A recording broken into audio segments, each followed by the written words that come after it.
Hey guys, good morning. I decided to come on the show today because I have had a number of Hawkeye fans reach out to me in the last 48 hours, and frankly, they're confused and they don't know who to trust because they're hearing stories from mainstream Hawkeye news media saying things that just sound crazy to them, like how I got tea kettled by Chris Kirksey in a one-on-one drill.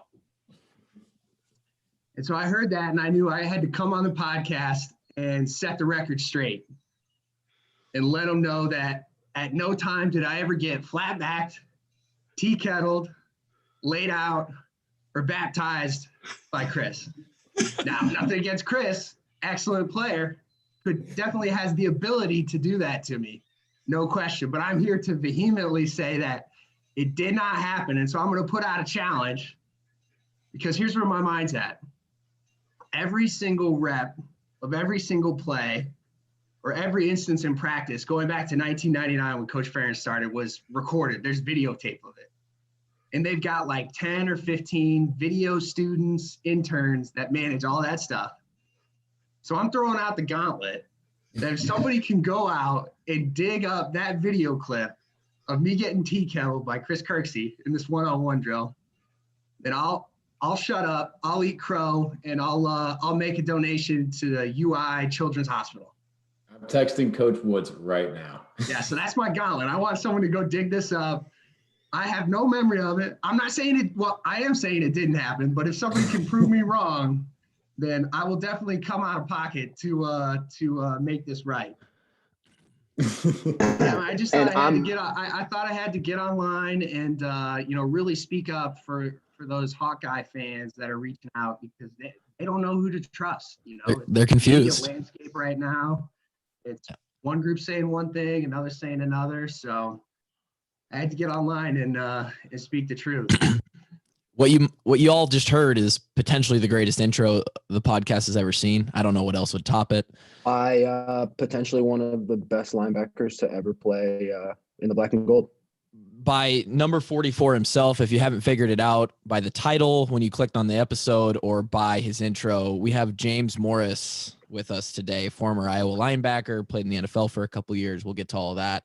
James, thank you for taking the time to join us on the show today.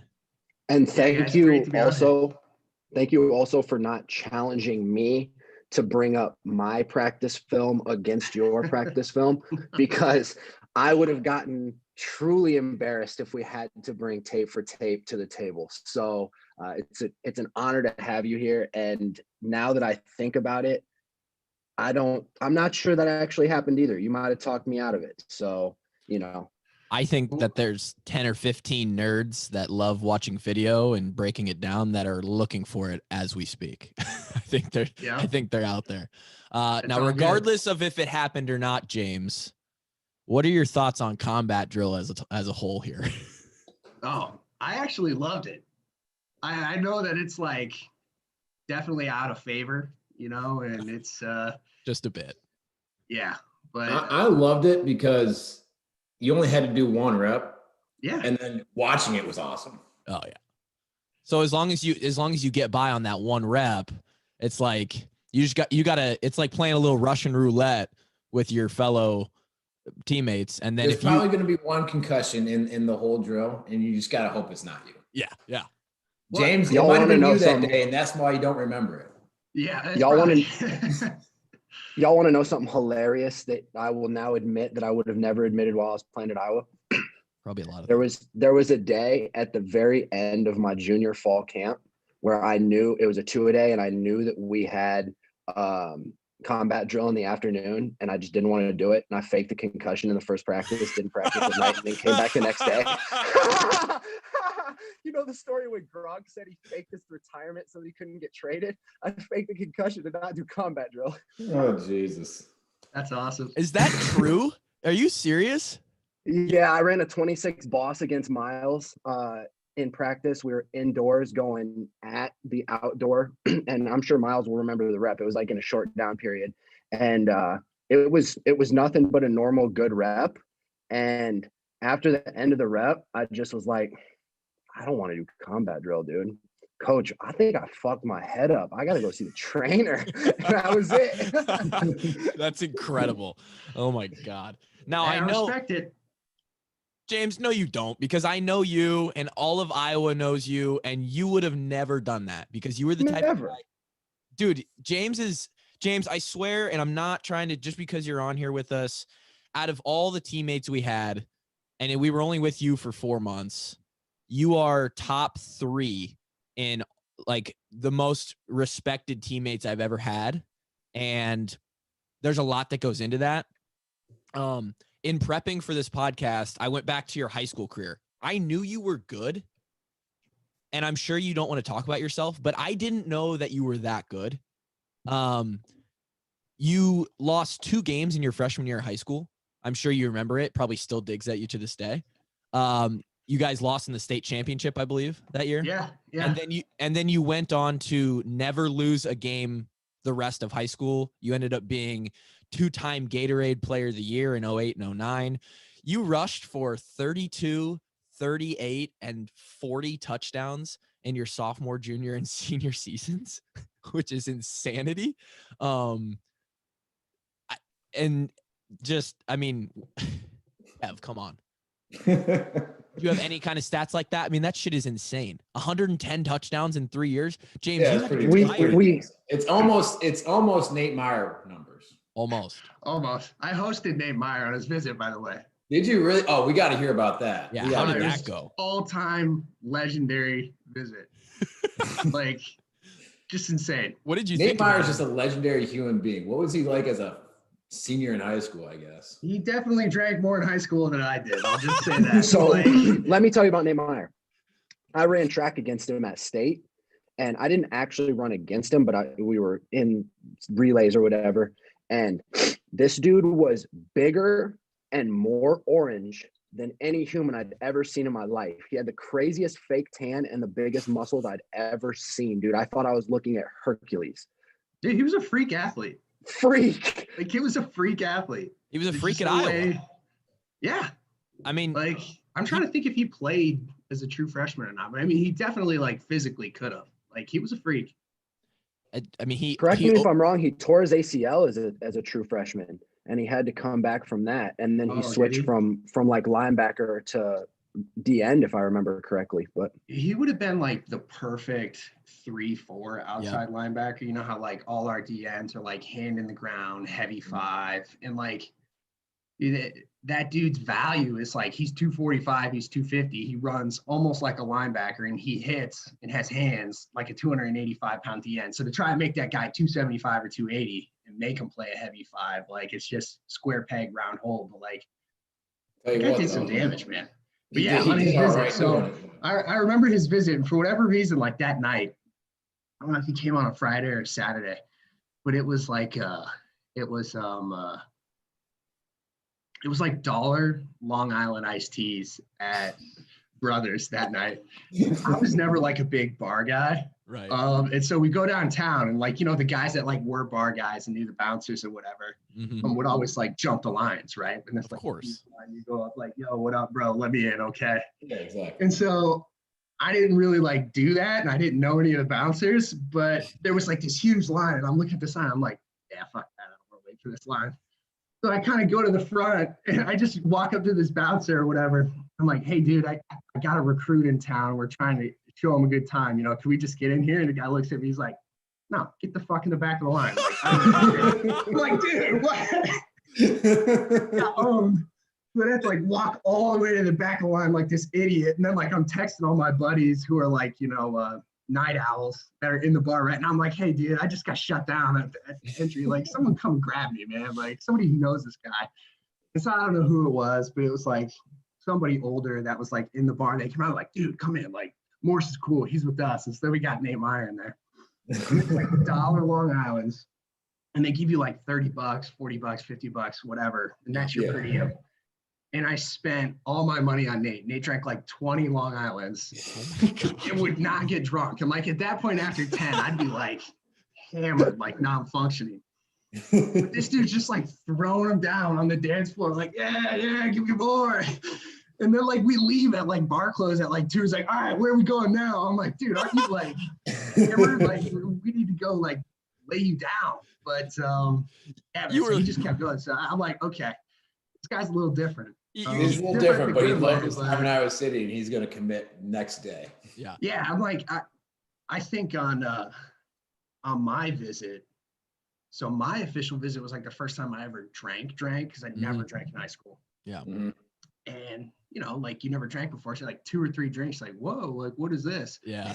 I'm like, this dude was he came in and who you hosted were you? Yeah, you were confused on if you were hosting him or if he was hosting yes, you. yeah. I'm like, well, he's showing me how to have a good time. I'm like, all right. Well, who hosted you on your official? Casey Kreider.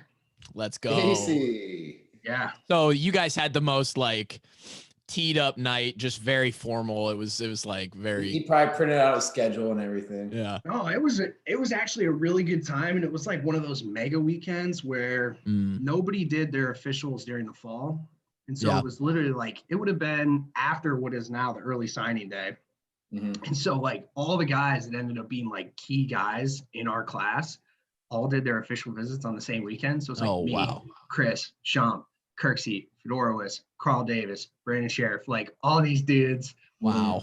One weekend. So it was a super good time. That's incredible. Yeah. So we had our official visit on the next weekend. We were on the non-essential official weekend. Yeah. And then there was one guy that they didn't actually invite, AKA me. And it was Drake. And they're just like, hey, you want to come over on a Thursday and like, you ever been in Kinnick, kid? And I was like, no, but I kind of want to go here. So can I play for your team? And they're like, I guess. Hey, that was my story. That was my official visit. There's a spectrum of like how hard you're recruited. You're just on the lowest end of that spectrum, Drake, you and me. And James was probably on the other end. Neither of us rushed for 110 touchdowns in high school. So I, in fact, scored 1 touchdown in high school. It was like a 3-yard flat route from the backfield because I played running back every once in a while when they needed it, and it was against the worst team in the state, Des Moines North, and I'm proud as shit of that touchdown. James, you scored 110 times the touchdowns I did. What do you remember most about like that dominance in high school? First of all, Solon just seems to churn out some absolute studs. We got Linderbaum in there right now who decided to come back for another year. He's going to be an NFL legend potentially. Marshall Kane with the biggest leg this side of the Mississippi, and I believe Marshall was a year younger than you. Yep. You guys won 3 straight championships when you were there. Marshall came in a year later, won 4 straight. You had lost in the championship the year before your freshman year. What was it about Solon and all of that? And what was it about your time in high school? I mean, you committed to Iowa early, and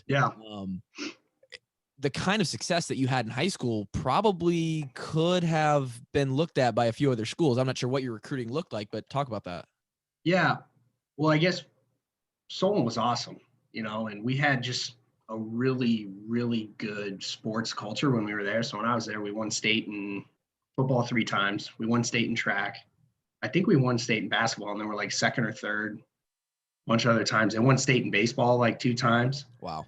So they just kind of had it going on, but it was a really small school. Like I graduated with like 90 kids, but you had a bunch of those kids that were going to go on to college or ended up going on to play college sports. And I'm not necessarily just talking about like, junior college or D3, but like actual scholarship. Like, these guys were going to like UNI or, Kirkland or Upper Iowa or things like that. So it was a little bit of like kind of coincidence that you just had that many kids sort of in a band of time that were good players. But in regards to the stats, like it probably needs to be qualified a little bit because like while we did have 90 kids, Solon is really a suburb of Iowa City. So like demographically, it's much more like Cedar Rapids or Iowa City, probably even above maybe average income levels in Cedar Rapids just because of like the cost to get in the door. Yeah. But we were a 2A school. So like our main competition was a lot of these like standalone legacy farm towns that were out in the middle of nowhere. Yeah. And so in some ways, like Solon was growing, but these other towns are sort of shrinking. And then during that like 5 to 10 year window, we're sort of in the same classification, but we're playing all these towns, and it's a lot of families or kids that like don't have the same resources, things like that. So like, we'd play a team and we had the same enrollment in that as them, but like our whole team was 20 pounds heavier to a man, from their kids, because every single kid in Solon, mom and dad had good jobs, and made sure that their kid had protein shakes or that he was at workouts at 6 a.m. and like, nobody had to miss workouts, to help out on the farm type of thing. Right. And then, kind of after I left, Solon kept growing and then moved up to 3A. And I think there's a little bit more parity there. So they did end up winning state the first year they were there. Yeah. Which I think was sort of proof of the model that they did have a really good coaching staff. They did have a really good culture. And then after that, we're a really competitive 3A team for a while. And then I think they just went back down to 2A. So I would anticipate that they're going to do really well in 2A again. They're probably one of the larger 2A schools. So it's just kind of one of those weird things where like, you're really a city school if you think about it. Like you're a bedroom community for Cedar Rapids, Iowa City. So you just have some of those resources that like say, maybe a Tipton or a Cascade or a North Cedar doesn't have, but that's who you're going up. So that's part of why some of the stats were a little absurd.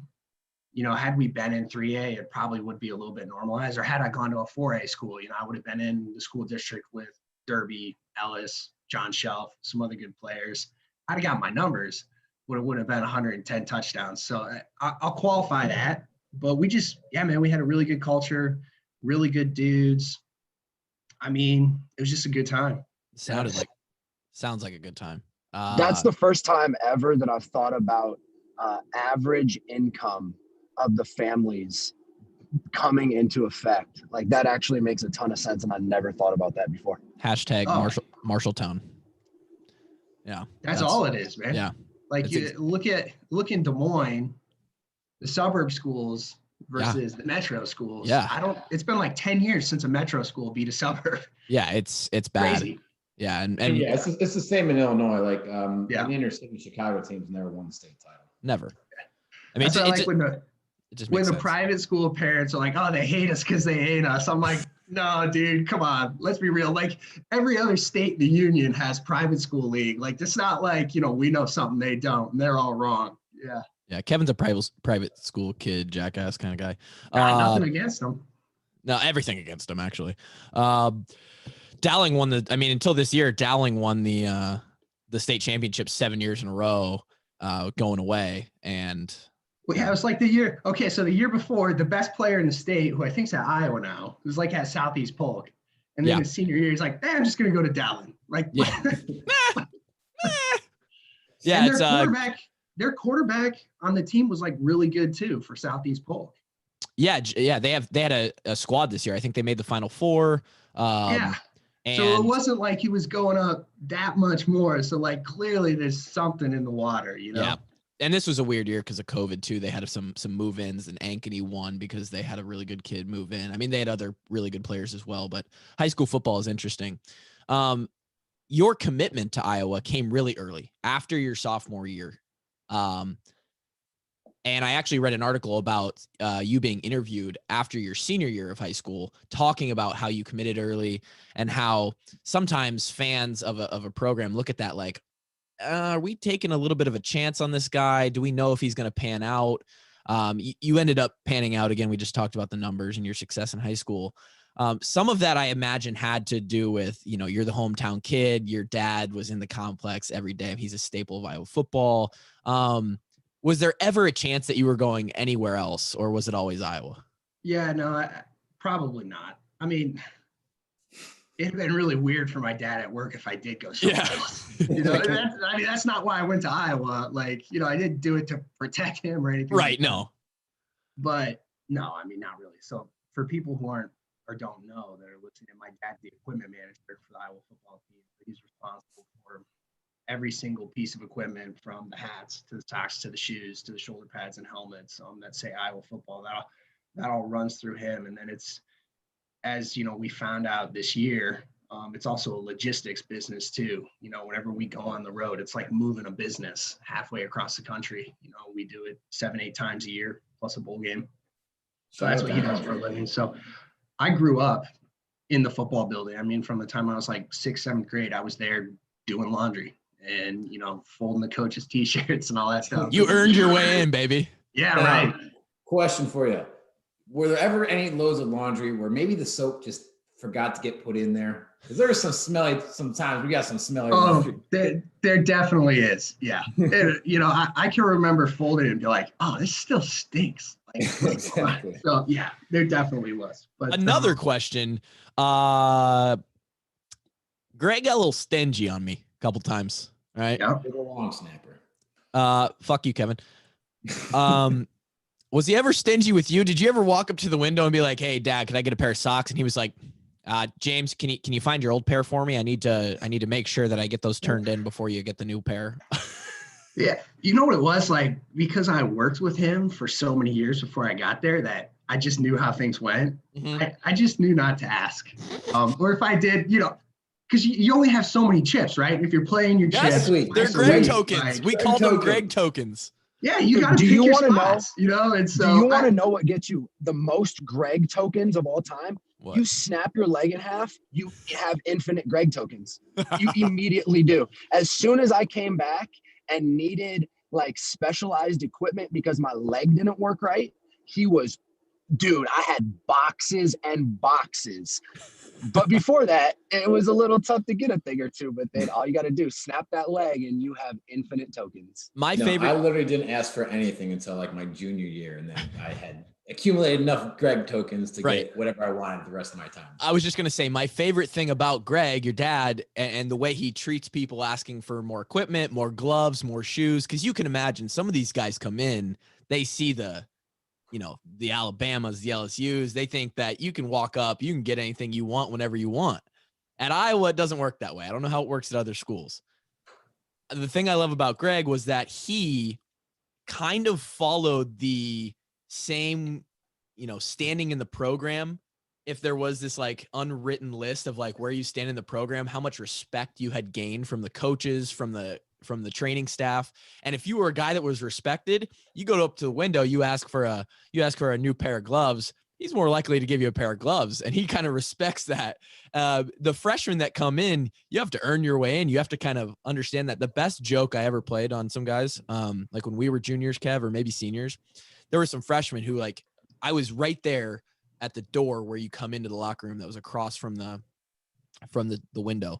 And all these freshmen like camp were asking for new stuff. They wanted like things every 2-3 days. They would walk in and I'd see them get turned down and walk and like complain as the door shut behind them. Like, man, I can't get anything in here. And I told a bunch of them one day, you got to call Greg coach. You got to call him coach and he'll start giving you more things. And then I would listen.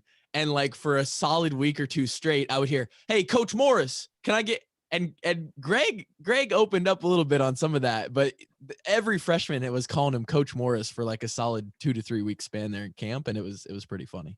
I will, in defense of my dad, on sort of how stuff gets metered out, and I don't know what the numbers are, but you get a set budget. Yeah, at the beginning of the year, like that's your equipment, and that's what you can spend it on. Mm-hmm. And so I think for him, it's like if he gave a receiver every time they asked for gloves, gave them new gloves, we'd be out of gloves by mid-season. Right.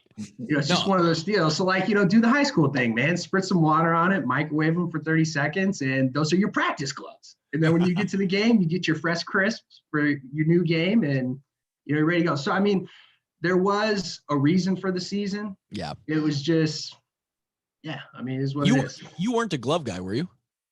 I wore gloves. Oh, you did? Okay. Oh man, like dude, the way D linemen, linebackers, like the way they coached us to like try and, if you didn't wear gloves, like your fingers would be so nasty. Just completely mashed up and mangled. I think I broke my pinky like 3 times.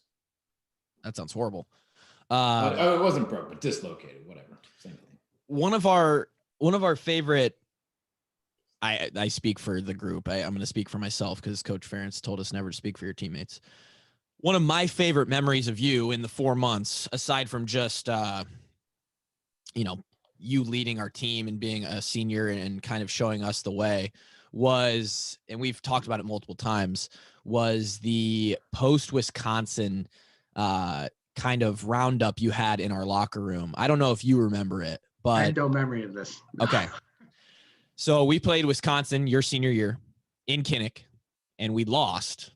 And Kev, remind me, was it a close game? Like, it was a close game going into the fourth quarter, and Yes. Wisconsin pulled away. And then they kind of ran away. 8-9 final score. Okay. And James, something set you off. Something set you off. And when you talked, people listened. And this goes back to the whole respect thing. This was the first time in our career that something had happened like this. You know, the coaches, we get a talk from Coach Ferentz after the game. I think offense, defense talks a little bit. Then you break up into position coaches and you kind of talk quickly about what happened there. I don't know where it was in that sequence, but you spoke up and said, like, hey, you like screaming, hey, listen up. If I see any of you motherfuckers downtown tonight, I will personally come and put you to bed or something. It was an incredible quote. Like, and you stood up and like basically said that you weren't happy with like how we had focused during the game. And I just want to know, like, how did you approach leadership in your senior year and as you got older, and how you thought about that, and just kind of the idea of being a vocal leader versus a leader on the field, because you were both and not everybody is. And your thoughts on that. I can't believe you don't remember that, but I do. I had no memory. Maybe it's because we had to have too many conversations like that over the years. But it scared the shit out of us freshmen. And I was like, I'm going to bed, James. I swear to God, I'm going home right now. I'm going to tuck myself in and I'm not going anywhere. Like it. Yeah. That's why it stuck with me. I think my approach to leadership when I was at Iowa was influenced by sort of how the first 3 years went, in that I was on some really talented Iowa teams. We never had a great season. Mm-hmm. Like the 4 years that I was there, the best we ever were was 8-5. Yep. Like there's not going to be any 10-year anniversary, you know, where we all go on the field at halftime for any of the teams that I was on. Right. And to that day, that still kind of pisses me off a little bit. You know, my freshman year, we had a super talented team, most talented team I've ever been. I think literally every guy, top to bottom on that roster, offense, defense, was like final cuts on a training camp or like on a 53-man roster. Like incredibly talented team. It was like literally everybody from the Orange Bowl team came back. Plus, oh, by the way, like we had some good guys. Wow. And we lost so many games to teams that we could have beat or games that we had won. And then you fast forward a year, we get a new offensive coordinator. We're kind of fleshing that out. We get beaten inside Bold, Oklahoma. And then my junior year, we really didn't have a lot of talent. And the group that was the seniors that year, they just had so much attrition from the recruiting class on up. And we didn't play well. So, I mean, that was tough. And so it was sort of like you had 3 years and every year was just kind of like a wasted year. I'm like, man, that freaking pissed me off. And the whole time, too, you're kind of watching as you play other schools. You're like, oh, shit, we played Penn State and their guys don't look like our guys. Like, you know, we got 7 or 8 guys that look really good, but they got like 50 guys that look really good. Guys. And so I loved when KF would talk about Penn State. Those fucking guys at Penn State, all right? You know, they look good. They all look like they're bodybuilders. You know, they came from they get a lot of good nutrition at their high schools. I bet they test really well. You know, they're gonna do great at the combine. Okay, all right. We got some fucking gritty guys in this room, all right? Yeah, I loved when he talked about Penn State. Yeah, and so it was just, yeah, like to that point, like how many guys on the Iowa football team right now turned down an offer from Michigan, Ohio State, or Penn State? Not very, very few. You count them on one hand. Mm-hmm.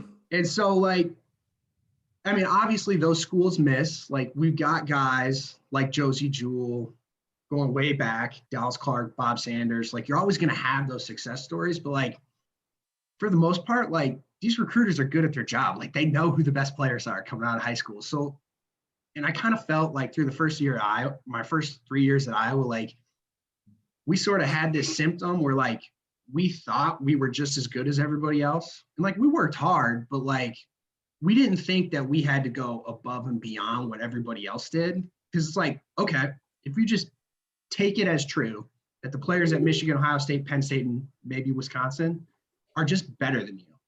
They just are. They're better athletes. How are you going to beat them? If you go out and you do the same shit that they do, you drink as much as they drink, you sleep as little as they sleep, you eat the same shit they eat, you're going to lose. And so I got really pissed off because it's like, people were just doing their normal ass shit. Like they weren't going, above and beyond. It's like, okay, but just don't be sad when you lose. Don't act like you expect to win when you're doing the same shit that they're doing and they're better than you. So James, it's the Iowa edge. It's literally what we were taught the whole time. Yeah. And so talk to I us think about it was culture, one thing man. they probably, they beat around the bush and they said like, you can beat them. I think people needed to be a little bit more heavy-handed with the people that didn't completely like we sort of assumed that everybody thought that, when I think there were some guys that literally thought I'm just as good as the receivers. I shouldn't say receivers. I'm not picking on receivers, but like I'm just as good as like XYZ comparable position at the other school. And it's like, no, like you're not. In all likelihood, you are probably not as good. Yeah. So that means you have to do more. And I felt like not enough people sort of bought into that over the years. And so you get to your senior year, we had a really good start to the season, I believe. Yeah. And we had like the top rush defense in the country going into the Wisconsin game.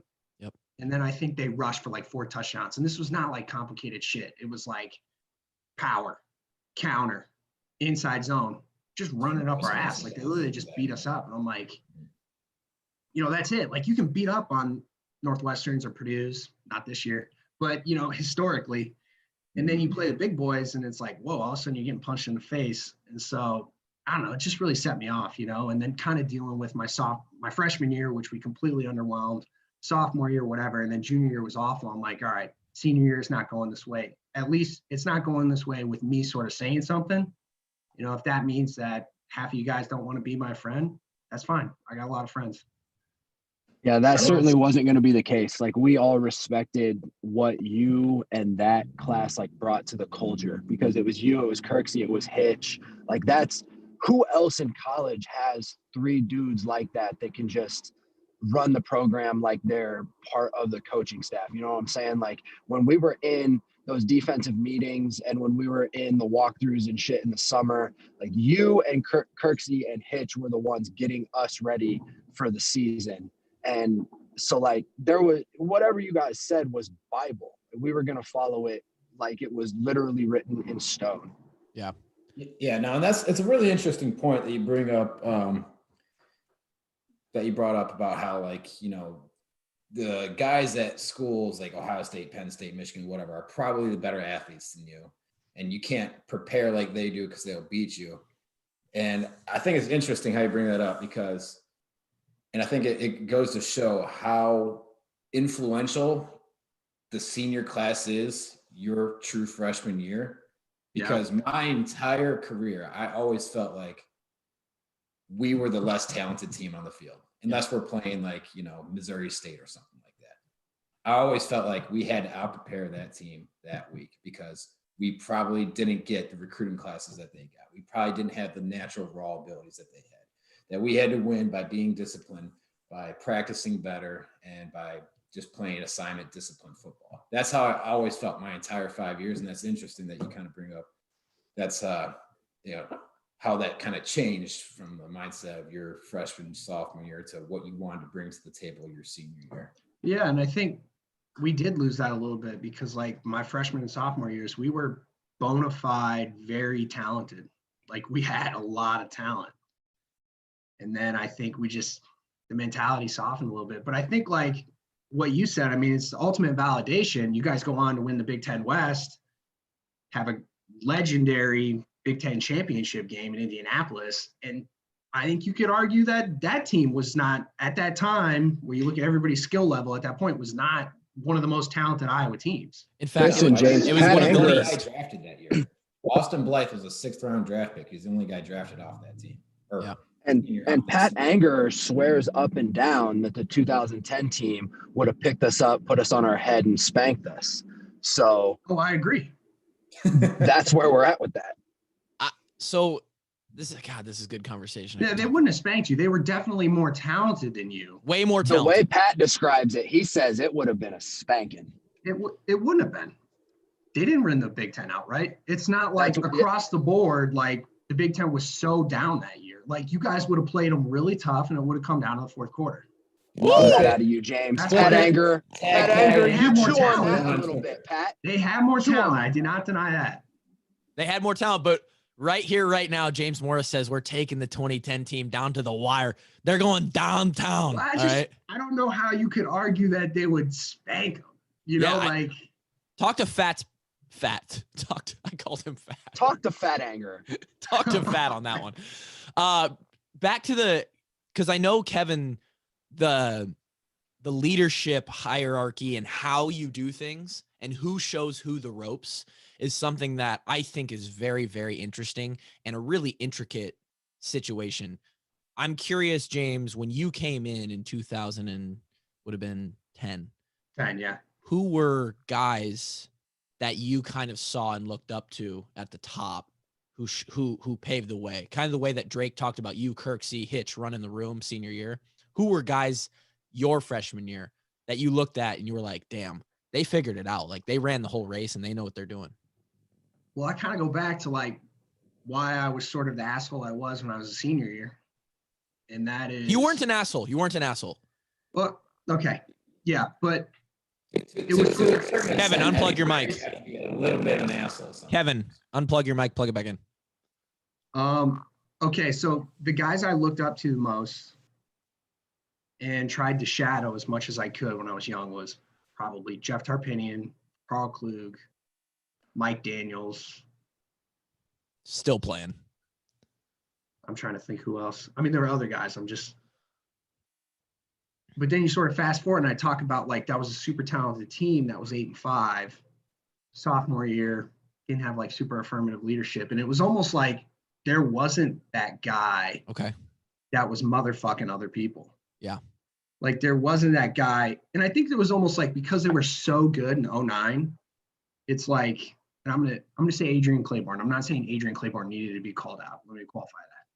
But like, no one's gonna say anything to any of those 4 NFL defensive linemen. Not that they needed to be, but it's just like that was the attitude. It's like, well, we're so good, you take care of your shit, and I'll take care of my shit. Mm. And then like the accountability just sort of withers on the vine a little bit. Like you almost got to have that cross check. And I think it was like, well, we're just gonna win because if I do what I did last year and you do what you did last year, we're gonna be good. And it didn't happen, and everybody kind of freelances a little bit. And so I feel bad naming names or examples because I'm not saying that any of those guys were a problem. What I'm saying is like that was just the sense that like I can't remember somebody calling everybody up after a loss and saying, this is what happened. We need to do X, Y, and Z to make sure it doesn't happen again. Like that didn't happen. No, yeah. I understand what you're saying because it's not that it has to happen or that, for example, like our senior year, Josie, I mean, obviously he's one of the best linebackers of all time at Iowa. The culture, and the culture is a big word, especially after the summer that Iowa just had. And there's a lot of questions about that, but it's not necessarily a culture where Josie needed to be called out. But if there was an instance where Josie, a senior leader, all Big Ten, comes back, he's the guy, he's leading the room, and he does do something that warrants being called out. It was a culture where someone would step up and do it. And you're saying it just wasn't in that sense back then. It was like, if this guy decides to go off the rails a little bit, do something that he's not supposed to, slack, it's probably a situation where he's going to get away with it. And that's a situation where the freelancing comes in and now guys start to play their own game and we're not playing a team game. Accountability, it kind of trickles down. So that's interesting. And it was really a death by inaction. It wasn't like somebody was like blatantly not doing, well, other than DJK, but blatantly not doing what you're supposed to be doing. It was just sort of like, yeah, just things kind of withered. And then there wasn't that sort of like guardrail or like that cultural check. It kind of softened. And we were talented, but we weren't that talented to where we could get away with that. So I felt like that's what happened. And you get to my senior year, and it's like, well, shit, dude, this is your last year. Like, we're not going to suck because I'm too scared to say something. Yeah.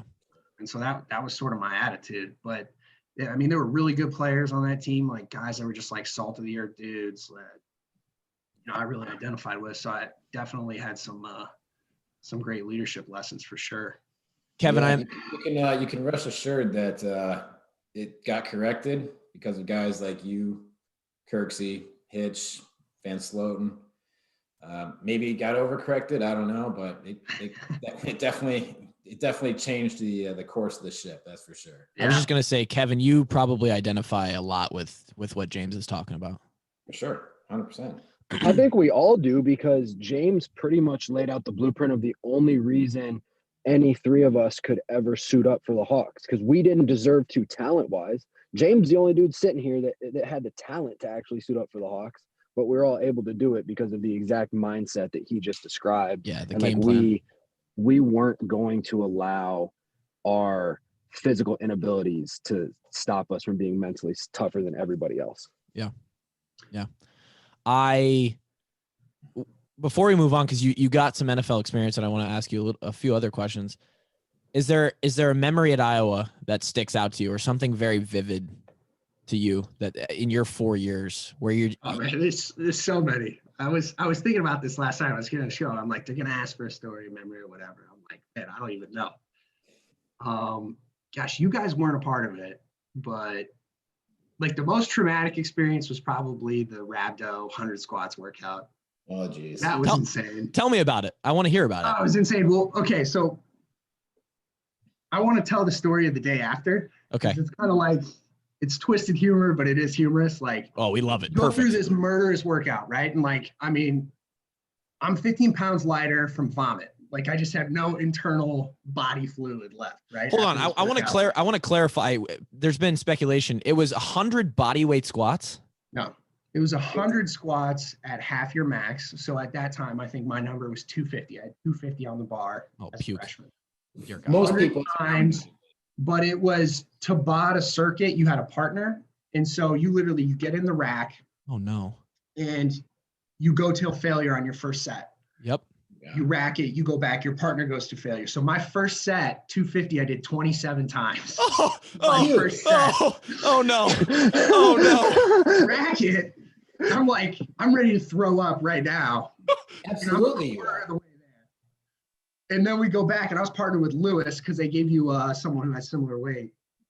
Lewis hits like a similar number. We just look at each other like, dude, this is going to be a long day. Because you think about it, like 27 in your first set, like that's a workout. If you're doing 5x5s. Yeah.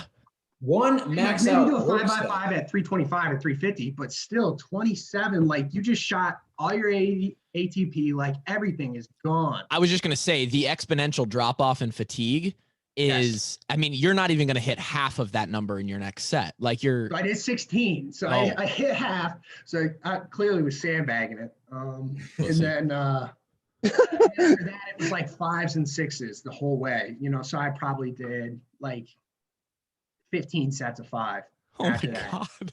And then like, after like your 7th or 8th set, like you're over in the bag puking, like everybody's puking. And then like, everybody's running around, the interns and the coaches are like, let's go, no break. Like it was all continuous. And your break was when the other dude was squatting. I can remember one time like Lewis racked it and it was just like leading the bar. And I'm kind of like bought in. I'm like, dude, let's go, Lewis, let's go. He's like, no.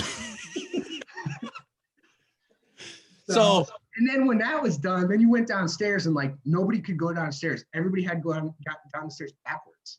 Your quads couldn't stop yourself. You had to go down backwards, so it was like a straight leg heel stop when you're going down backwards. You deactivated the eccentric motion of your quad muscles. Well, so that was and then after that, then you had prowler pushes, and it was like strongman weight, like it was like 4 25-yard prowler pushes. So if that was all you had to do, that wouldn't be that bad. It was the fact that everybody was so spent, and then you go do it, and so it was like. How many people? It was a vomit convention, is what it was. Like it was bad. How many people made it out without throwing up? Oh, I don't know of anybody. Wow. I'm sure somebody did. Okay, so I want to break this down because there's been a lot of speculation on like Doyle and the staff trying to kill people. I want to give my 2 cents on this. First of all, hey Chris, maybe went a little far with this one. I don't know, just a tad. Number 2, I think the explanation on this probably, I would have loved to have known what the mindset, like how to attack this was. I'm sure it was something like, go fucking hard. Let's go, like come out the gate. not the way to attack a workout like that, because when you're doing something where you're on an interval time and it's like you burn out, you don't want to hit that red line, is what they call it in CrossFit. Sorry to bring CrossFit into this. That's a red line you don't want to hit. It's a spot where your body, you take it to a level that you can't recover properly on a time frame, and it makes everything worse. So the way to attack that workout would be out of the gate, hit like 8 reps, slow 8 reps, and try and be consistently hitting like 8. Oh, yeah. Right. If you could break it up into 10 sets of 10, that sounds so much easier than max set. Yeah, So max. that's where I was at with this, because I had heard about the workout and went when I was either a redshirt freshman or sophomore back to home over winter break, and me and a buddy of mine did 100 squats and 100 bench in the same day. And we did the squats at 315, but we broke them up into 3 or 4 sets of 10. And then we did 9, 8, 7, 6, 5, 4, 3, 2, 1. So we never went to the point where you guys went of maxing your body out and still having 75% of your reps to go. That's where I didn't understand where the workout was at with you guys.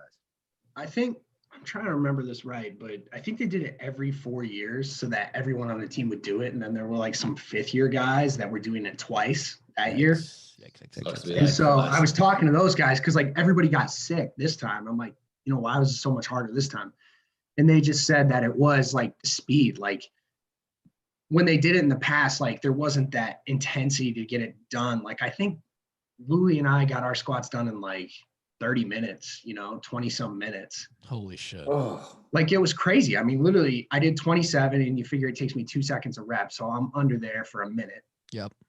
And then I'm right into Louie, and then I'm back in the rack, 90 seconds after getting out. I want to throw up listening to this story, just knowing like the ins and outs of like real strength conditioning programming, how much a percentage affects you in a certain rep range. I know Kevin is too. He's sitting there. Did you guys have workouts the next day? Yeah. So that was the thing that we had 100 bench the next day. So here is, okay. So that's why I get to the story I wanted to tell. Go for it. Which was like just the ultimate, like have a little savvy, whatever. So I'm in the early group the next morning, 6 a.m. Very few people sit down and have like eggs and bacon breakfast before a 6 a.m. workout. Yeah, no. Maybe have a protein shake, you have something, whatever. And so we're rolling out. And then like Doyle comes out and he's like, maybe somebody had to weigh in or miss their weight or whatever. And he asked me if they had breakfast and they said no. So then he gets pissed and he comes out to everybody and he's like, raise your hand if you didn't have breakfast.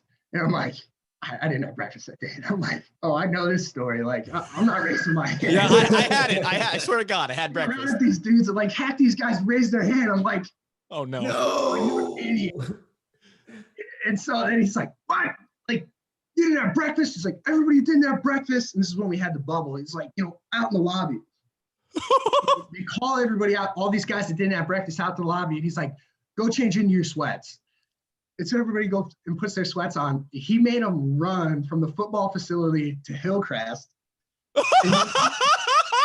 And turns in a car, follow him in a car. And there's like a snow on the ground. And so these guys who can't even walk are like doing like this baton death march to Hillcrest to then go eat breakfast. And then like the strength coach goes into the cafeteria and watches them all eat breakfast, and then they run back and then do their workout. And then all these guys like ended up throwing up. They're like, it was crazy. Oh man. I'm like, yeah, like don't raise your hand, man. Like just get through the workout. So. You're so right, dude. When a strength coach is pissed and someone says, hey, who didn't do this? You just turn the other way. You just don't answer that question. Yeah, and if you get caught, you just say, "Oh, I didn't hear you when you asked me to raise your hand." I was like, oh, I don't know. As far as stories go, that is an all-timer. But then for the warm-ups, they tried to make us do like the hurdle jumps. Oh and, God! Like, nobody could hit a hurdle. And like I remember, like start over, do it again. I knew something was bad when like Marvin McNutt was like hitting the hurdles. Oh boy. And, he had like could jump and it was never an issue. And then that's when like the coach was like, okay. And they literally stopped the warm up because like nobody could get over a hurdle. And then like the joke on campus that week was like, how many days did it take you to go downstairs? And so for me, it was like 8 days before I could go downstairs. Like everybody was taking the elevator on campus. So, when was this? Was this in the winter, the spring, the summer? Yeah, so this was the first workout back from winter break. No. Yeah. Goodness. It was the first day. No. Okay, so I'm going to And provide. obviously, everybody ended up in the hospital. So so I'm going to provide my not professional but somewhat informed opinion. People think like, oh, Doyle's an asshole. Obviously, you know, there's a lot you could say about Chris Doyle. He knows what he's doing. I think what he was doing there and what the staff was doing, it's not like it was his decision alone here. I think they were trying to find the line, right? They're really trying to, like, sometimes you send a message with workouts. They're not like, you know, who's going to break, right? And I think they just, to figure out results, you kind of have to get some data, some testing data. And sometimes when you test that data, you go a little far with the test. They went a little far with the test on that one. So, you know. I think they would. I think they would cop to that. Yeah, because they had done the workout before, and from what I understand, it wasn't the exact same. Right. You know, and like this guy's notorious for creating like some very challenging, culture-defining workouts, and like nobody ever got sick before, and it wasn't like we were all soft, right? You know, or all like mentally weak. Like it just, yeah. I think they knew that. I think they would cop to that under oath. Yeah. For those listening and for you, James, Drake had jiu-jitsu practice on a Sunday, which is why he bounced out. You won't hear him again. That's an incredible story. I love that so much. You went into the NFL, and it's actually kind of crazy. You have a Super Bowl ring, correct? Yeah. So you were with the Patriots and then the Giants and then the Cowboys over like a 2 to 3 year span. Yeah. I'm sure not the career that you saw yourself having or would have hoped to have. I think it was, I don't know the specifics, but I think you had some injury issues. Talk about that period of your time. Yeah, it was just like a crazy 3 years. It was insane. It was super fun. It was super exciting, but it was also like, because I was always on the fringe trying to get to the center of the circle, like 3 years where you're sort of like, you know, a deer in headlights. So like you are the prey animal running for your life. You're the freshman. 3 years. Yeah. You know, we moved 6 or 7 times in those 3 years, like on and off rosters. I mean, all that stuff. And you're trying to set your life up. I mean, it was a crazy experience. And yeah, this isn't going to be like an excusey sob story or anything like that, but I'll just kind of walk people through sort of my story. Yeah. So coming out my senior year, I failed my physical because I had a blood clot that I didn't know about. Like literally, I go into my physical and they're kind of looking at me and they see this red spot on my leg and they're like, what's that? I'm like, I don't know. It hurts. I think it's just like a soft tissue thing or whatever. And they're like, we should get an ultrasound on that.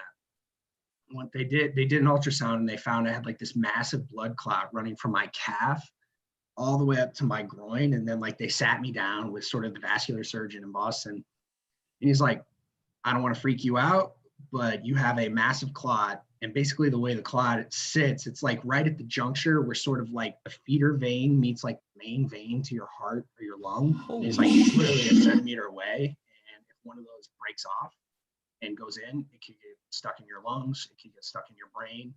You're not leaving this hospital until you're like on a massive blood thinner dose. Jesus.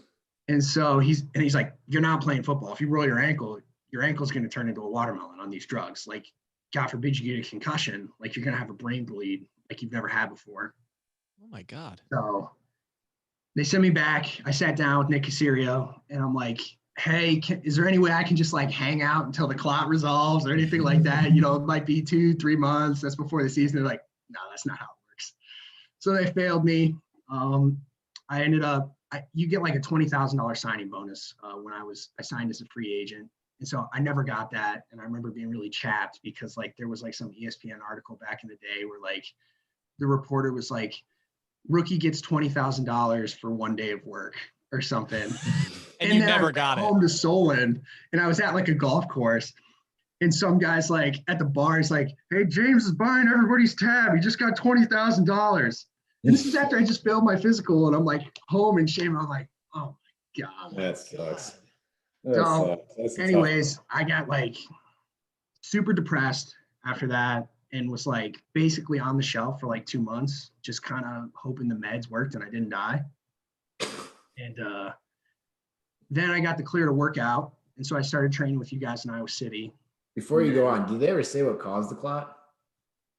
No, and I think it was just weird. Like, honestly, I think it happened when I went on like an award circuit in December.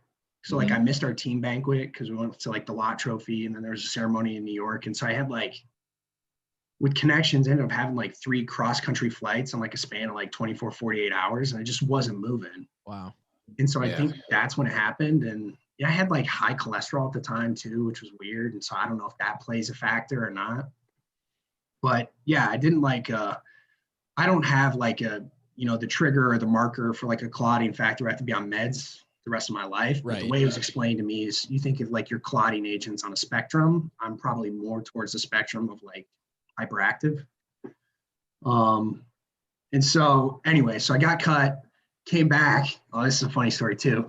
So my agent calls me during training camp, halfway through training camp. I'm at home staying with my girlfriend. And they're like, okay, you can go for a physical to Denver. You can go back to New England. I'm like, well, let's go to New England. So I went there. I go for a physical. They fly you in like the first flight in the morning. And I didn't have breakfast or anything to eat for my physical because it had to be like a fasted physical. So we get back to the hotel and they're like, okay, order anything you want because you bet you're hungry, like room service, it's on us. So I'm like, okay, cool. So I order like a 4,000 calorie breakfast, like 2 omelets, 2 waffles, whatever. I ate this thing. And one of the interns or the gophers that works for the team, he comes to my hotel. He's like, hey, they want to work you out.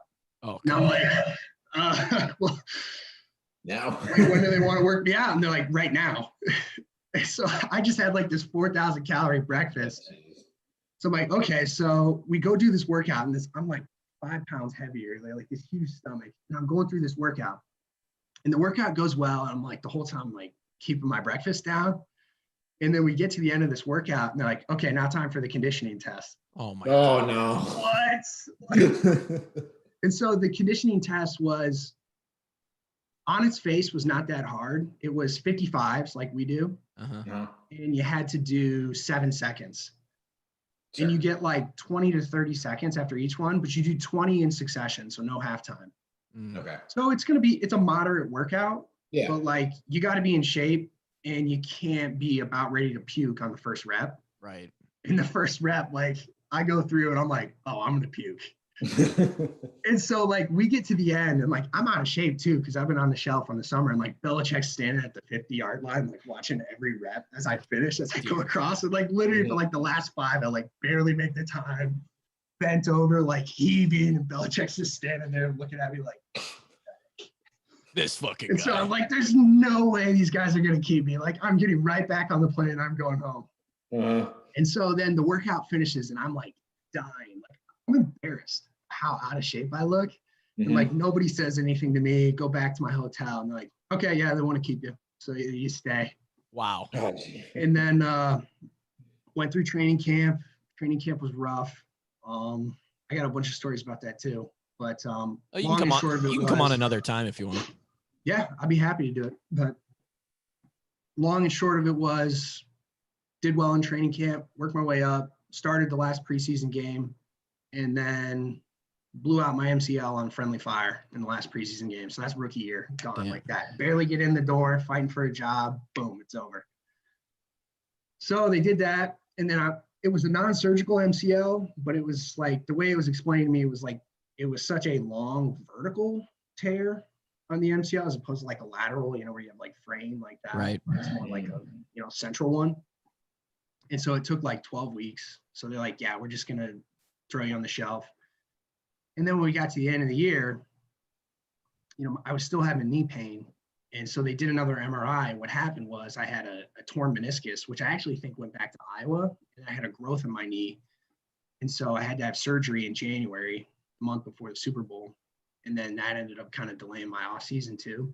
So I went through the off season with New England, had a really good off season. But don't skip the Super Bowl ring you got. You got the hard one. Oh yeah. So that year, that was Malcolm Butler's interception in the Super Bowl against the Seahawks. Class of dudes. It was really awesome experience being in New England. Really awesome with Pete Carroll not to hand the ball off to Marshawn Lynch for you. It's crazy if you remember that game too. Like every New England fan like wanted Belichick to call a timeout because it was sort of like a wham bam series of plays, like running hurry up. Everybody's like, call a timeout so the defense can catch their breath. And we were at like some team function in the winter, and everybody's like, somebody asked Bill, why didn't you call a timeout? And he said that the whole time, like he wasn't even watching the plays, he was just watching the sideline of like Seattle sideline, like trying to sort of like mind read and figure out what they were going to do. And his line was that like their sideline was in scrambles and it didn't seem like they had their shit together. So I wanted to let it play out because I thought they'd fuck up and make a mistake. Wow. He called it like 100%. He's like, I don't want to give them time to think about, because every team has like their red zone plays. Like you got 3 or 4 red zone plays that like if you execute, you can't stop them on defense. Mm-hmm. He's like, I don't want to give them a time to reach into that grab bag. Mm-hmm. So like, I'm going to let them throw the ball on the 2-yard line where maybe the old coordinator thinks they're on the 5, which is a different scenario. You run the ball on second down on the 2-yard line as opposed to pass. He's like, I'm going to let that play out. Looking at their sideline, I think we're disciplined in the red zone. I think they're going to fuck up and make a mistake. And like, he totally called it. And it's like, it's crazy because you think it's luck, and maybe it is a little bit of luck, but like, he just had the complete right frame of mindset. And that was Bill too. It's like, I learned so much from that guy. He was such an unbelievable football genius. And wow. But anyways, okay, go through the spring, OTAs, all that stuff, training camp goes well. Ended up losing a position battle for sort of like special teams, reserve linebacker spot. So get cut in final cuts. Next week, I have a tryout with the Giants. Make the practice squad on a tryout.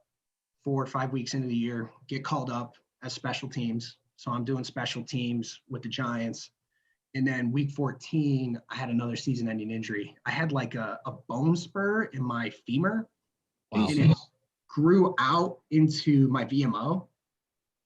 And so it was so weird. And so literally like my VMO could not contract or relax. Like my leg was just like locked up. And like I'm running down the field covering a kick in practice, and all of a sudden like my leg just locks up. And like I couldn't walk. It was so weird. So I had to have surgery, and they kind of like cut under your muscle and take the bone spur out. So then that was that year. Had a lot of momentum, I felt like, with the Giants. Had a really good relationship with the special teams coach. Actually got along really well with Coughlin. I really liked Coughlin. Nice. And then we had the coaching change in the offseason. Yeah. They bring in McAdoo, and he sort of changed the roster weighting. He seemed like kind of weirdo. Oh, he was so weird. And yeah, obviously, it worked out the way it worked out. Yeah. And so I got cut pre-draft, to make room for new guys, fresh blood, whatever. And so then I was on the street in the summer, in good shape, trying to make a team, got a tryout with the Cowboys, made it on the tryout with the Cowboys, then was having a really good training camp with the Cowboys, and then was basically like blew out my shoulder in the second preseason game. And so it was labrum, biceps, rotator cuff, dislocation, sublux, whatever. And so that was my third year. So now I'm 3 years in the NFL. I'm a free agent. I really only had one season, of which I was on the practice squad for a third or a half of it. And so I'm like, you kind of knew that I'm probably never getting another tryout after this. Right. So Yeah. that was sort of it, man. So it's like, your body can only take so much abuse. yeah. And so it's just bad luck, and like, is there some alternative universe where I play 5, 6, 7 years? Probably. Is it like, if I'm 100% healthy, is that a 100% certainty? Probably not.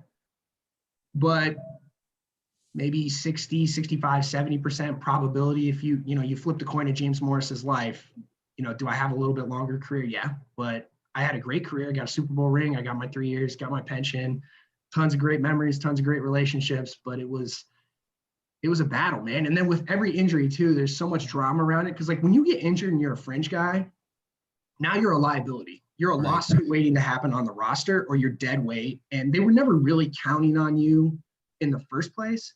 And then now they have to kind of hang on to you. And so there's just this legal dynamic undercurrent that goes on. And like all of that really came to a head. And it was like kind of underbelly of the NFL when I was in Dallas.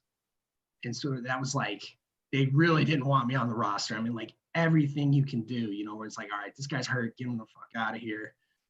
And then just all sort of like the bully tactics and just sort of like the bullshit that goes with that. It was, that part sucked. But what's the mindset like in that, you know, you're a tweener. You lived 3 years as that guy on the fringe of like, you're fighting for your life. You always hear about it. It's a business. What is it like to be like when you walked away from football at the end of every day and you're just at home? Like, was that stressful? Was there a kind of stress associated with that? That was like, man, like almost to the point where you're like, I don't want to do this anymore. Like, I'll just go work. This is too much. Well, that's what I told my wife in Dallas, because I had however many injuries I was carrying. And I had I've got a couple of other things that are diagnosed injuries that would need to be surgically repaired if I was going to try and get in shape again. And I was carrying all of that through, you know, my 3 years as well. And I told my wife, you know, when I was sort of going through the tribulations in Dallas and like they hadn't yet put me on IR and they're sort of like forcing me to practice for legal reasons, I told her, I'm like, if I don't make the active roster, like I'm just going to quit, because honestly, the practice squad's not worth it. Like I just feel so shitty and so broken that I'll go get a job, you know? And so that's sort of where it was. But like the stress was insane, man. Cause like, I mean, if you go look at transactions in the NFL, I'd be willing to bet that like New England, just in terms of churn, is probably annually one of the top teams. So I mean, literally every day in New England, some fringe guy's getting cut. And adding. Yeah. And you just never knew if it was going to be you. And like, the other thing too, I mean, like you could talk to like Alan Reisner was in New England for like 2 weeks. And so like he came in and we weren't roommates, but we kind of hung out a little bit. And like, I'm like, yeah, you know, it's a little different here, whatever. Well, it ended up like we were playing Minnesota week 1 or week 2 that year. And Alan had been on Minnesota prior. You know, Alan gets signed to the Patriots and he's probably thinking like, yeah, you know, they want me. They like what I've done on tape. Like I'm going to make this team. I'm going to do a good job. Not their mentality at all. Nope. Like, I talked to Alan, he's like, yeah, it was weird. Like my second or first day, they bring me in to a meeting with like the defensive coordinators. And he's like, I'm a tight end. Why am I talking to the defensive coordinators? Mm-hmm. They wanted to ask him every single thing about every single call, every single check, every single play that Minnesota does. Yeah. And so like they bring this guy in just for intel, then like, you know, 2 weeks later, cut him. Damn. It's like they never wanted you to be on the team, you know, and you never know if you're that guy. And I was never that guy, because I didn't play enough to have any intel, but right. You know, you go into these situations thinking like, this is my opportunity. And like 80% of the league, like your existence is so tenuous, so fragile, but all you hear about is, you know, the 20% that are bona fide dudes, the guys that you can rubber stamp 7-year careers. Mm-hmm. So it was stressful, dude. It was stressful. And, you know, I used to get night sweats and all that stuff. And then like being hurt in the NFL and trying to play hurt in the NFL is so different than college. Like in college, you've got a 4-year annuity and you're going to be there. And if like, if you're hurt, but you can't go, like, they're not going to kick you off the team, or they can't, or, you know, they've got to make you like do the dishes for 4 years if, you know, you want to be hurt. And so the NFL is not like that. Like you got to go. And if you can't, then it ain't for you. And it's not a toughness thing. It's just you're the healthier you're not. You can't make the club from the tub, and like you got to figure out a way to get healthy. And if you can't, then you're gonna miss that window of opportunity. Yeah, that's why we didn't go to the NFL. That's why I chose not to, for sure. Yeah, we chose to abstain. Well, and like, listen, my story it's not all injuries. Like if I looked like Jalen Smith, or if I looked like Ryan Shazier did at the combine, I would have had a much longer leash. You know, I would have been able to say, oh, not only does my shoulder hurt, my knee hurts, let's get that looked at. And they say, okay, we're going to give you a couple of months more on your rehab for your surgery, as opposed to it's like, you're a no-name everyman. The best we have you pegged is as like a special teams guy. You know, maybe you earn some rotational reps. But, yeah, man, like your draft status is your insurance policy. that's how long a rope you get to hang yourself. Yep. And if you're a first round pick and you're off the team inside of 2 years, You fucked up. you're probably a derelict. Yeah. You know, and you just kind of move back in the draft, and that just shortens your insurance policy. So like if you're a 5th round pick, you probably got 2 years to show them you can do something, maybe a year. Yeah. And then 4th round pick, you probably got 2, maybe 3. Every team's different. That was the nice thing about New England for a guy like me was Bill was the head coach and the GM, and he did a good job of it. So there was no politics, no loyalty, no, it's the scouts guys, but I'm the coach. Like, I mean, Bill cut 4th, 5th rounders the year he drafted them. Yeah. Because like it's sunk costs. It doesn't matter. I'm not getting that pick back. Are you good enough to help me win or not?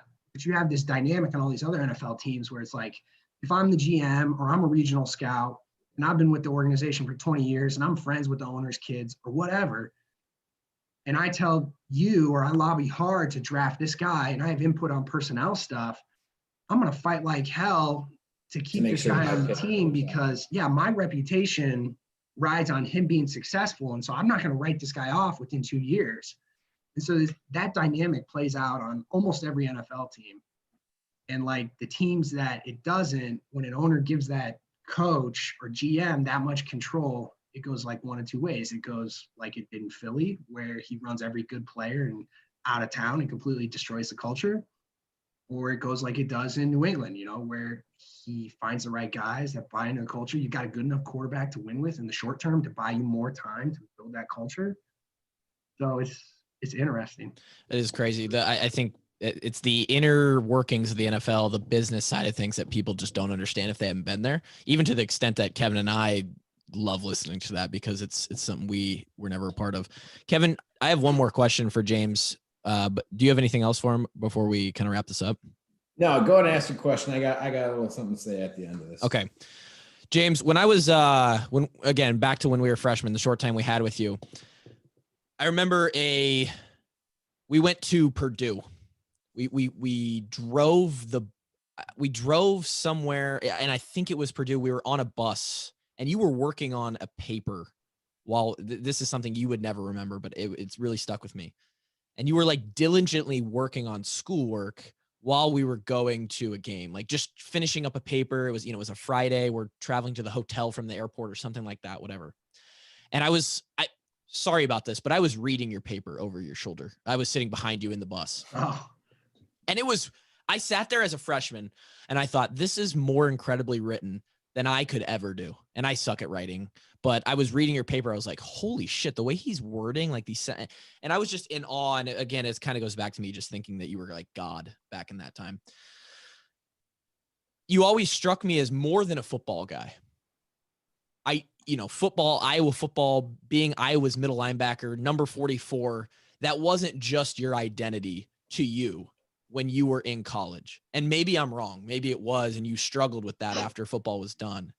I'm curious. I just got the feeling that it was so much more because you were an academic guy, 3 years, all Big Ten academic, whatever team. When you had to hang it up and you finally said, to your wife, I'm done. Was it a difficult transition to finding identity as an adult without the game of football? Or was that something that you had kind of already a good grip on from college into your time around the NFL and it wasn't? And how did you deal with that? Oh man, it was hard. It was hard.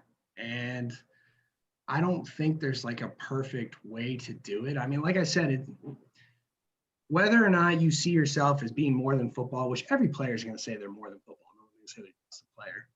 But you have so much of your identity is wrapped up in that. And like, I would say it's probably true for college players. Like, you guys probably felt that, as you left the football program.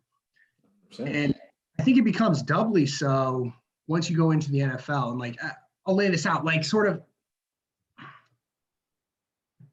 if you play in the NFL for 10 years, let's say you play for 7 and you live a little bit high on the hog, but you were a minimum guy, you may well not have made enough money to where you can truly be passive for the rest of your life. So you got to find something to do, but you're 30 years old. And so a lot of maybe sort of traditional entry level to mid to producer level at 30, a lot of those windows are somewhat closed to you. Now, someone will take you on as an entry person, but you have to sort of stomach the fact that you're going to be 7 or 8 years older than your working peer group. And the guy who played, Kevin, you might know his name, the guy who played safety for the 85 Bears, who's like a big private equity finance bigwig now. Oh, I know who you're talking about. about. In their documentary, it's like, it was the same thing he went through, and he played much longer than I did. So like, I didn't have sort of like the psychological ball and chain that he probably did when he was trying to start up more of like an institutional, formal career path, as opposed to, I played in the NFL 7 or 8 years. I'm just going to go sell something because I can get a lunch with anybody. Right. So that's sort of like how I'm rambling a little bit here, but basically I wasn't there to where like doors were closed to me, so to speak, and doors were closed is the wrong word. But, I kind of wanted to do like the pure play institutional finance route. Mm-hmm. And, I was going to be 4 or 5 years older than maybe my peer group of analysts. And so it sort of like took me a little bit longer to kind of readjust and recalibrate and basically come down from I'm a professional athlete to now I'm just, Joe Blow working dude, which I love what I do. Like, but it just took a while, man. And it's like, I tell people it's like kind of like you're a comic book hero is like your job. And there's certainly the stress that I talk about, but like the highs are so high. Yeah. There's just nothing you're going to hit. Like I can remember the freaking Super Bowl party, like after we won the Super Bowl party and like they shut down the hotel and we had like the performers at our Super Bowl party were like Rick Ross, Darius Rucker, like we're in the VIP room with these dudes, like hanging out. Like I was on stage, like me, like white dude from small town Solon, like I'm on stage with like Rick Ross and like this dude's rapping. And I'm like, I totally belong there. And like, that's your life. And like, it's easy to get accustomed to that. And then like, how do you ever possibly live knowing that it's weird, life does not get better than that. Like James, you don't walk in, you work at, as long as your LinkedIn is correct, you're a investment analyst at Principal now. You don't walk into the principal offices and there's like Rick Ross, it's just not the same. It's no. And it's just not real life. But if you kind of come up through the football pipeline where you're a star in high school, you're a star in college, then you're in the NFL, it is your life. That is real life. That's the only life you ever know. And like my disposition was never one that like I imagined that's how I would live my life the rest of my life. And so that kind of helped me sort of come down psychologically. But I mean, it's no wonder a lot of guys go broke or a lot of guys get into bad deals because like you just want to cling to that identity so bad. Like I'm a huge Game of Thrones fan, Song of Ice and Fire, read all the books. Like, let's go. One of the best quotes is like, you got to kill the boy. And so you have to bury your past in a sense to kind of move on. Like you always have that, but it's not you, and you have to basically rebuild like a new identity. And so it's been easy for me because, I wasn't a big star in college. The NFL, sorry, the NFL. I wasn't a big star in the NFL, so still have like, there's not like some identity I feel like I have to protect. And so it's sort of like, okay, what do you want to do? And I took a lot of inventory. I did a business school in the off season when I was playing. And that was sort of like, I thought I wanted to be a lawyer coming out of college. And really didn't put like a ton of thought into it. It was just sort of like, well, what are good jobs? Like doctor, lawyer, banker, things like that. Mm-hmm. So I'm like, all right, I'm good at this. I'll be a lawyer.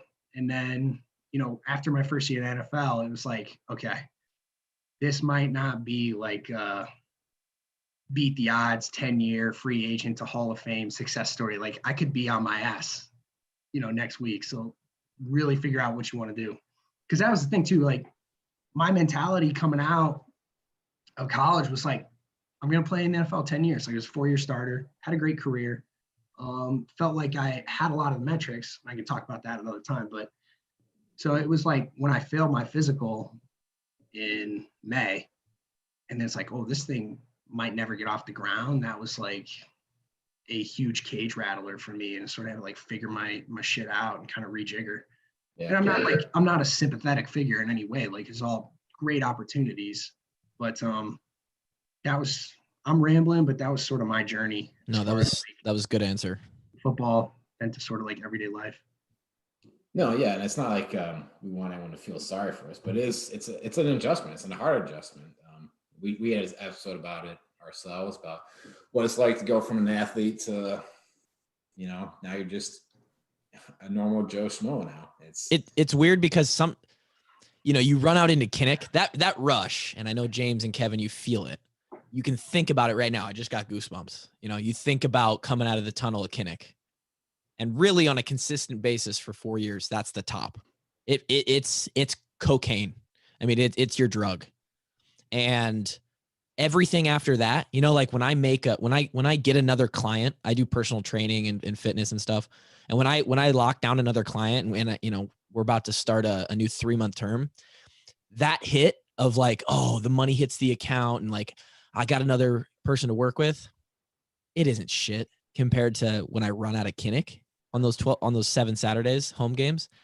And it's just like almost everything almost feels like a failure. It's like, this isn't as good as what I once had. So like, am I doing as you wonder if you're doing as well as you should be? Am I succeeding? What is success to me now? It's a really weird. Yeah, you got to redefine that. Yeah. I think too, that the thing I struggle with life outside of football is like,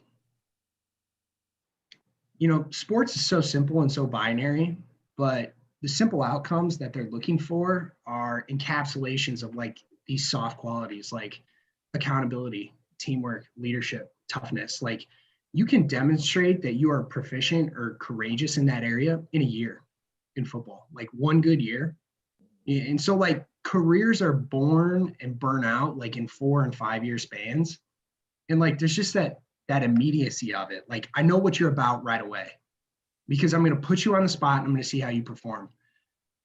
And I get frustrated in real life because it's like, it is a slog. And maybe you guys feel this way, like, you're accountable, you're hardworking, like, you're capable, but like, there's so few binary opportunities where it's like success, failure. You stand on the stage, you perform, you make the tackle, you make the sale, you make the speech, you win the account. And that's what we live by. That from football because I want it. And like, and you can deal with the failure because we've all failed publicly. And like, that's one thing I really love about sports is like just bites at the apple. And like, I find that real life is unfortunately a little bit of a slower pace. And so I get frustrated with that at times. It's boring. Yeah. Kevin, you want to finish with thoughts on that and then whatever you have? No, I mean, it's, to what you said, like you're never going to get that rush that you get from playing college football or even in the NFL. And to your point, James, life was so much simpler and made so much more sense when you're a college athlete. You know what you're supposed to do, exactly where you're supposed to be, who you're supposed to be with, what your people around you are supposed to do, and you can hold each other accountable. And if you're doing a good job by the wins and losses in the record book. Yeah, it just everything just makes sense. And when you get out in the real world, it's not so black and white anymore. Yeah, so, interesting thought. Yeah, I would agree. So this is what I wanted to bring up earlier, though. I saved it for the end of the episode. I texted Coach Woods, and he's going to drop the bombshell on us that it was Kirksey versus Cole Fisher, not James Morris, who got absolutely pummeled. Was it really? So we are the washed up walk-ons fake news media. Holy I'm shit. Vindicated. Bigly vindicated. Dude, there's no way. I remember it. I swear to God. He says Cole Fisher, man. I asked him for the clip. He's like, nah, it's Cole Fisher. And, come on. He did want to ask you one question, James, he said, ask him about the time I lost my shit when Scherff hit James in the back after the whistle during a scrimmage. Yeah, that was insane. So, yeah, and I love Scherff, man. Like, he and I used to knock heads, but there was one time where he could be an ornery SOB, but there was one time where it was at the end of a play, and we had like a really competitive move the ball down the field period. Love those. And I don't remember what led up to it. You know, if I was getting in somebody's ear or if I was kind of like, listen, you talk some shit. I remember you talk. Our offense only runs like 10 plays, and they know what works against what defenses. And so the question is, am I going to game the drill to let you exploit us when you know what defense we're running in no huddle? In other words, I'm going to let you chunk it down the field and run it for 6-7 yards because you're going to run it where we don't have bodies and I have no ability to get more bodies over there. And so what I'd say is I say, fuck it. I'm going to time the snap and backdoor this thing and fuck up your move the ball session. Because like call some different plays because you're not getting better if you're just doing that. And so that was kind of my attitude. And so I had probably done that a couple of times and that was always a good fight starter. I can already see the offensive coaches just getting pissed off at this. And so there was one time where like after the play, like Scherff comes up and like shoulders me right in the back, like completely after the play, like we're just standing around, drops me. And like, I'm so surprised, like it didn't hurt, but it was like, what the hell? And then Scherff just like walked back to the huddle and like, it was a total cheap shot.